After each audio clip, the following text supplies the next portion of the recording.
आज आप देख रहे होंगे इस समय हम बीजेपी मुख्यालय के बाहर खड़े हैं और आज तो दिल्ली की जनता के लिए आज तो बहुत बड़ा दिन है।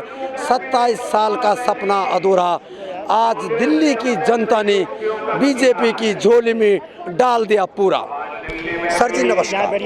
नमस्कार, आपका शुभ नाम? मेरा नाम श्यामल किशोर सिंह, पूर्वांचल मोर्चा दिल्ली प्रदेश के प्रचार मंत्री हूँ। सबसे बड़ी बात है कि आपने कहा पूर्वांचल के प्रदेश मंत्री हैं। आखिर में नई दिल्ली सीट पे पूर्वांचल के लोगों का भी काफी दबदबा है, काफी लोग पूरे आखिर में पूरे दिल्ली में पूर्वांचल का बहुत दबदबा है और आज पूरे दिल्ली वाले ने ऐसा आपदा को भगाया है। मेरे आदरणीय प्रधानमंत्री नरेंद्र मोदी जी ने आपदा नाम रखा। पूरे दिल्ली की जनता ने ऐसी आपदा को भगाया क्योंकि उन्होंने अन्ना हजारे उनका गुरु था, उनके नाम पर उन्होंने पार्टी बनाया और कहा मैं कोई सुख सुविधा नहीं लूँगा। वो ऐसा सुख सुविधा लिया, शीश महल बना लिया और सारे घोटाले में उनके मंत्री तिहाड़ जेल में जाकर के चक्की पीसने का काम किया। और गेट के बाहर अभी लिखा हुआ था जो मैं फिर आ रहा हूँ, तो कल से फिर वो तिहाड़ जेल में सभी उनके मंत्री जो हारे हुए चक्की पीसने का काम, जो उन्होंने अपने महल में लिखा था फिर आ रहा हूँ, वो उल्टा जेल की तरफ जा रहा। नहीं, वो महल में भी लिखा था और तिहाड़ जेल के बाहर भी लिखा हुआ था मैं दोबारा फिर आ रहा हूँ। अच्छा। वैसे ही वो जमानत पे था, अब वो तिहाड़ जेल जाएंगे। उसके बाद पूर्वांचल के लोगों को गाली देने का काम करते थे। क्या आपको लग रहा, एक बार उन्होंने ये कहा था कि जो बीजेपी है वो कहीं ना कहीं पूर्वांचलों के लोगों के वोट काट रहे, उन्हें रोहिंग्या बता रहे है, ये भी उनका काम नहीं आया? ऐसा नहीं है। पूर्वांचल के लोग पूरे दिल्ली में भाजपा को बहुत अच्छा मैंडेट दिया है और पूर्वांचल के लोगों का काम होगा। आदरणीय मोदी जी जो कहते हैं वो गारंटी है उनकी, क्योंकि उन्होंने 1731 कॉलोनी कच्ची कॉलोनी में पूर्वांचल प्रवासी लोग रहते हैं, उनको लोकसभा में उन्होंने पास किया है। और मोदी जी की गारंटी ये है जो अब दिल्ली में हमारी सरकार बन रही है, बन गई। आज संसदीय बोर्ड की बैठक होगी, उसमें मुख्यमंत्री तय होंगे। क्या आपको लग रहा है कि इस बार की जो छठ पूजा है वो यमुना घाट में नहीं बल्कि किनारे हुई? अगले साल की जो छठ पूजा हो क्या यमुना घाट पे ही होगी? अब तो यमुना घाट पे होगी, क्योंकि हम पूर्वांचल के लोग बड़े दुखी थे। छठ के टाइम में ऐसा जहरीला पानी कोई उसमें डुबकी नहीं लगा सकते थे, लेकिन अब हमारे अगले साल आने वाले जो छठ पूजा होगा बड़े धूमधाम से यमुना में होगा। और दिल्ली में आयुष्मान कार्ड दिल्ली सरकार द्वारा बनेगा। 5 सिसोदिया जी का हारने का क्या कारण है? वो तो उधर इसलिए गए थे कि शायद वहाँ मैं जीत जाऊँ, वहाँ भी हार गए। क्या कारण है? मनीष सिसोदिया भगोड़े हैं। अच्छा, जो इंसान एक एरिया को छोड़ करके दूसरे में चले जाए और ये सोच करके जाए कि मैं जीत जाऊंगा, तो जनता मूर्ख नहीं है जी। उनके भी 2 आंख हैं, 2 कान हैं, वो आपको देख रही है। वो आपके कार्य नीति को देख रही है कि आप किस तरीके से 11 साल को सिर्फ अपनी जेब भरने में लगा दिए, लेकिन कोई कार्य नहीं किया। तो जब आपको क्या लग रहा है कि इतनी बड़ी आम आदमी पार्टी की दिल्ली में हार का क्या कारण है? उनकी कार्यनीति, उनका खोखलापन जी, और क्या हो सकता है? 11 साल का जनादेश आपको दिया गया पूरे दिल्ली वासियों के द्वारा, लेकिन आपने उसका क्या किया? आपने उसको पूरी तरीके से वेस्ट कर दिया। आपने पूरी तरीके से उसको खराब कर दिया। आपने तरह तरह के वादे किए थे, पूरा एक मैनिफेस्टो बनाया जिसमें यमुना की सफाई, आपने अस्पताल बनाना, शिक्षा प्रणाली को ठीक करना, सभी के सभी जितने भी कर्मचारी हैं उनके वेतन समय पे देना, ये सारे के सारे चीजें आपने लिखी थी। आपने क्या काम करके दिखाया? आपने पंजाब में ये बोला था कि हम महिलाओं को 1000 रुपए देंगे, एक भी महिला को वहाँ पे 1000 रुपए नहीं मिले। और जब उनसे ये चीज प्रश्न किया गया कि आपने 1000 रुपए वहाँ के लोगों को क्यों नहीं दिया, तो उन्होंने क्या बोला? अरे 5 साल है जी, हम इलेक्शन आने के 2 महीने पहले दे देंगे। दिया तो सही। उन्होंने कहा था कि दिल्ली की जनता से फिर एक बार मुझे कर दो माफ, तो क्या हुआ? जनता ने किया माफ और कर दिया उनको साफ। और अब यहाँ पे कभी भी उनके जैसे भ्रष्टाचारी को नहीं आने दिया जाएगा। दिल्ली की जनता जो है इस बार दे चुकी है जनादेश कि भारतीय जनता पार्टी ही दिल्ली का विकास कर सकती है और दिल्ली की जनता भी भारतीय जनता पार्टी के साथ खड़ी है। जो रोड़े उन्होंने अटकाए थे एलजी के बहाने करके, अब वो रोड़े साफ हो चुके हैं, झाड़ू बिखर चुका है। का विकास करने के बजाय एलजी के ऊपर बात डालते थे। उन्होंने एलजी के ऊपर हर एक बात को डाला है कि जो भी कार्य नहीं हो तो एलजी ने नहीं करने दिया, ये कार्य नहीं हुआ तो सरकार ने नहीं करने दिया। मेरे सामने महिलाएं हैं। हाँ जी, हम लोग गाजियाबाद से आए, विनीता पाल, उपाध्यक्ष शहर मंडल भाजपा गाजियाबाद से। आपको आज दिल्ली का माहौल कैसा? बहुत ही सुहाना माहौल है, बहुत ही अच्छा माहौल है। आज दिल्ली में ये समझ लो स्वर्ग आज से शुरू हो गया आना, इतना नरक बना रखा है मोदी सरकार केजरीवाल ने दिल्ली को नरक बना दिया था। बिल्कुल नरक बना दिया। गलियों गलियों में बड़ी गंदगी फैली हुई है। मैं यहाँ पटेल नगर में आई हूँ, वहाँ पे जो है ना वो गुलशन चौक पे गई थी ना, वहाँ पे प्रचार करने के लिए भाजपा का, बड़ी गंदगी फैली हुई है। दिल्ली आप दिल्ली से मैं गाजियाबाद से शिरोमणि त्यागी शहर मंडल अध्यक्ष। अच्छा, हाँ जी। तो आपको क्या लग रहा है दिल्ली में अब क्या होने वाला है? दिल्ली में विकास होने वाला है। उत्तर प्रदेश, नोएडा, गाजियाबाद जैसे बनाना चाहते हो क्या? बिल्कुल बनाएंगे। दिल्ली को आप सुरक्षित माहौल देंगे, पहले तो यहाँ सुरक्षित माहौल ही नहीं है। अच्छा। और केजरीवाल ने दिल्ली को लूट के गरीबों को दिया, ना रोजगार दिया, ना स्वास्थ्य दिया, ना शिक्षा दी, सिर्फ गरीबी के लिए अन्न दिया, धन दिया, जो भी दिया हमें नहीं पता, लेकिन अब विकास होगा दिल्ली का। हाँ जी। आप गाजियाबाद कहाँ से आए? हम गाजियाबाद महानगर गाजियाबाद महानगर से। हाँ। बहुत बहुत धन्यवाद आपका। मेरा नाम इंद्रदेव। कहाँ रहते हो? मैं उड़ीसा में रहता हूँ, यहाँ दिल्ली आता जाता हूँ। अच्छा, क्या लग रहा है आपका दिल्ली में माहौल? दिल्ली में बहुत सुंदर माहौल है। अच्छा। बहुत भारतीय जनता पार्टी की परचम लहराई है। असल में ये बीजेपी की जीत नहीं है, हाँ। ये नरेंद्र मोदी साहब की जीत नहीं है। ये जीत है सुशासन की, ये जीत है राष्ट्रवाद की, यह जीत है सत्य सनातन धर्म की, और यह जीत है रावण पर श्री राम प्रभु की। जी। तो क्या अरविंद केजरीवाल जी को आपने दिल्ली का रावण बता दिया क्या? बिल्कुल। वो जो है, आप देखिए ना साहब, कोरोना काल में जो है लोग जो है तड़प तड़प के मर रहे थे और ये शीश महल बनाने में बिजी थे। तो जनता जानती है, सब देख रही थी ना, तो बदला लेने के लिए सोच रही थी, लेकिन उनके पास ऑप्शन नहीं था। अभी मौका मिला। कहा था मैं बंगला नहीं लूंगा, यहाँ तो बंगला का बाप भी ले लिया। अरे भैया, यहाँ का जनता का, आवाम का पॉकेट काट कर करके शीश महल खड़ा कर लिए। अच्छा। और बोलते थे कि हम कोई व्यवस्था नहीं लेंगे, वीआईपी सुविधा, सारा कुछ तो लिया। हाँ। सारा कुछ तो अभी जो है ना, दिल्ली को देखिए गंदा कूड़ा का पहाड़ बना दिया। बोलने में भी शर्म लगता है कि दिल्ली देश की राजधानी। अच्छा। तो अब इंद्रप्रस्थ की धरती पर जो है ना भगवा का परचम लहरा चुका है। अब जो है ना बच्चा बच्चा राममय हो गया है। अब देश बदल चुका है।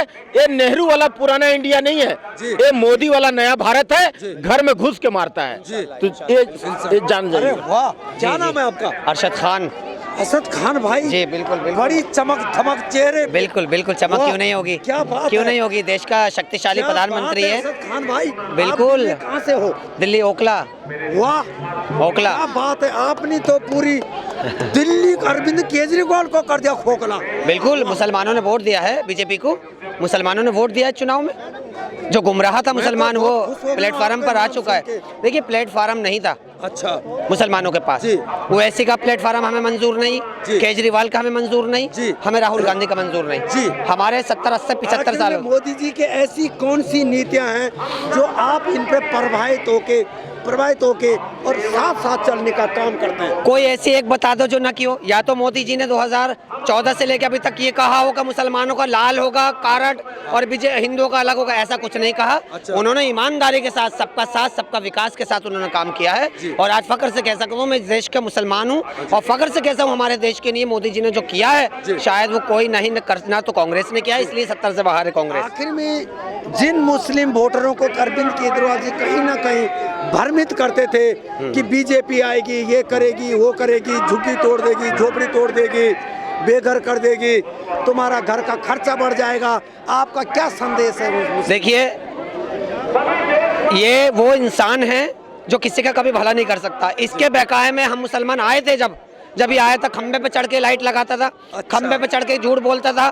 हमने कहा था कुछ करोगे भाई, हमने कहा नायक पिक्चर देखी तो मैंने कहा शायद ही कुछ करेगा भाई, अच्छा आदमी है, ये कुछ करेगा। पहली बार इसे हाँ पूरा भरोसा, मैंने कहा कुछ करेगा भाई, ये कुछ करेगा, ये देश के लिए कुछ करेगा। मगर इनने अपने नहीं किया, शीश महल अपने नहीं बनवाया, बच्चों की पढ़ाई बाहर अपने नहीं करवाई, गाड़ी इसने अपने नहीं ली, इन्हें सारे ऐशोआराम अपने नहीं किए। ये सब जनता को भूल गया, मुसलमानों को याद रखेगा।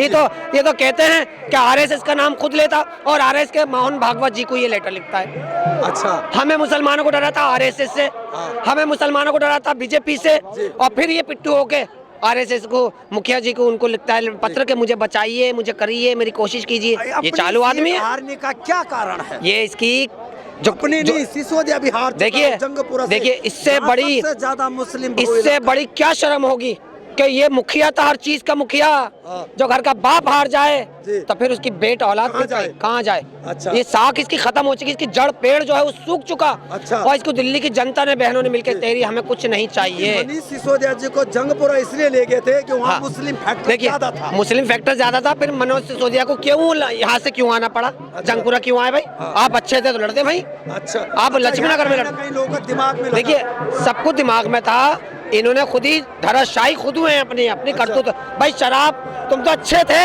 अरे केजरीवाल जी में चैनल के माध्यम से तुम तो अच्छे थे, तुमने शराब क्यों बांटी? मुसलमानों को शराब नहीं चाहिए, मुसलमानों को शिक्षा चाहिए, मुसलमानों को अच्छा रोजगार चाहिए तुम्हें। और तुम बहाना लेते थे किसका? कि मोदी डरा रहा है, मोदी कर देगा। अरे मुसलमान तो शौक से नमाज पढ़ रहा है, मुसलमान शौक से मदरसों में कुरान और हदीस पढ़ रहा है, मुसलमान अंग्रेजी पढ़ रहा है। कहाँ पढ़ रहा है? उत्तर प्रदेश में पढ़ रहा है, जहाँ योगी है। वो कहते हैं आप उत्तर प्रदेश योगी जी को मैं समर्थन बिल्कुल करता हूँ। उन्होंने कहा है मैं मुसलमानों के खिलाफ नहीं, मैं तो कहता हूँ मुसलमानों के बच्चों से उर्दू के साथ साथ हिंदी पढ़ो, अंग्रेजी पढ़ो और IAS बनो, IAS बनो। ये है योगी का, ये है योगी जी ने। कौन सा कह रहा है? कौन कह रहा है? और इन्होंने कांग्रेस ने शिक्षित। आपको क्या लग रहा है कि अखिलेश जी ने उत्तर प्रदेश में मुसलमानों को कहीं न कहीं गुमराह करके रखा हुआ था? तो मैं कहता हूँ अखिलेश यादव जी चेहरे के आप मुसलमान बन जाओ, मैं आपकी बात मान लूंगा। नहीं बनोगे, अपना धर्म कैसे छोड़ दोगे? तो मुल्ला मुलायम सिंह तुम्हारे बाप को कहते थे तो तुम भी मुसलमानों के लिए टोपी ओढ़ लो। अरे टोपी ओढ़ लो, मुसलमान बन जाओ, मगर नहीं बनाएंगे।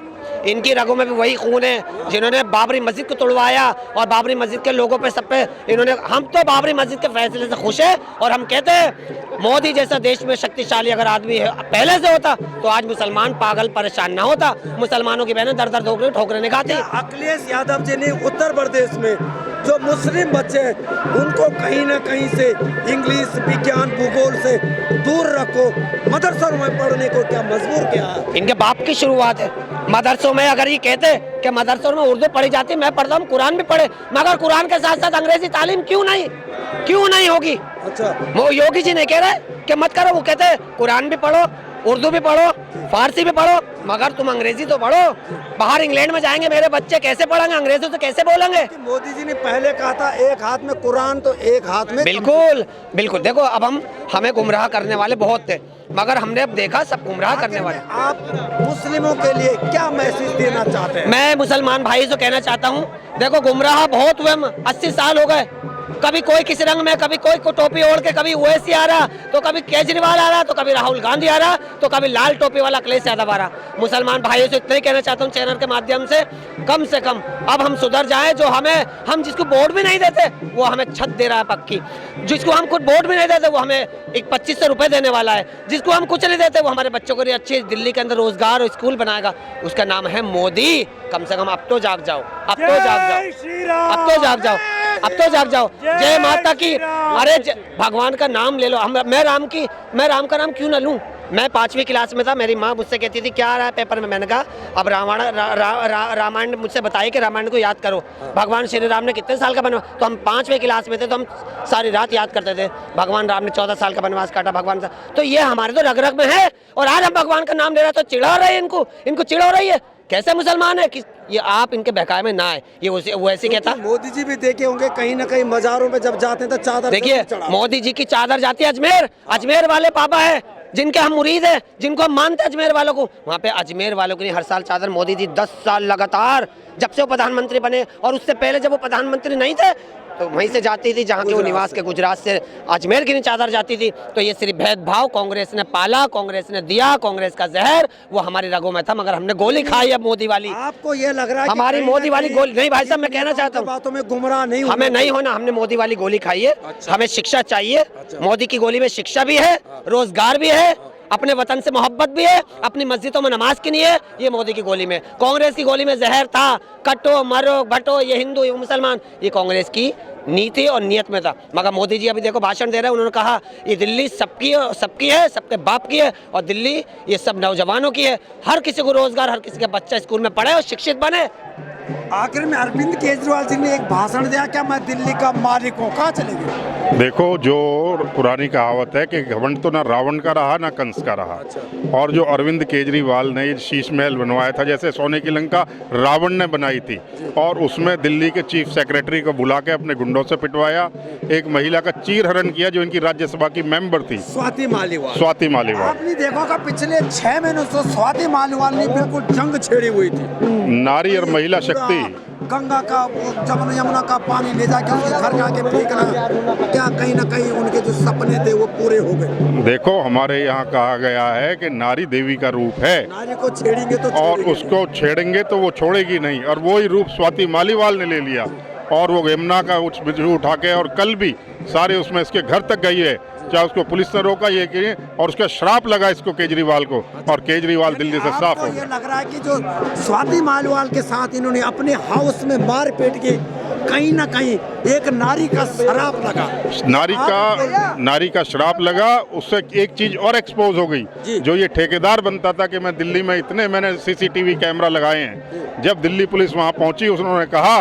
कि तेरे शीश महल में जो वहां सीसीटीवी कैमरा लगे हुए हैं, कहने लगा सारे सीसीटीवी कैमरा खराब है। इसने सारी डीवीआर बदल दी, सारे कैमरे बंद करा दिए, क्योंकि उसमें इसके सेक्रेटरी उसको मारते हुए, उसका चीरहरण करते हुए, उसके वस्त्र हटाते हुए उसकी पिक्चर थी। तो ये यहाँ पे एक्सपोज हो गया केजरीवाल।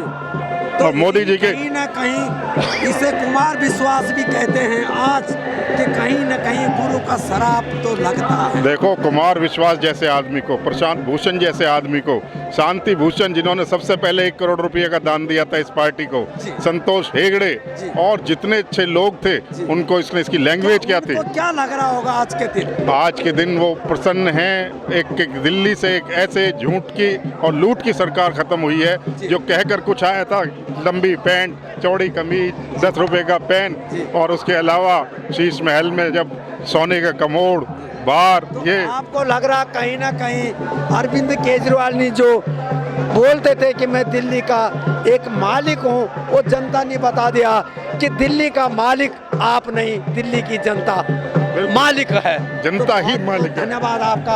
और भी लोग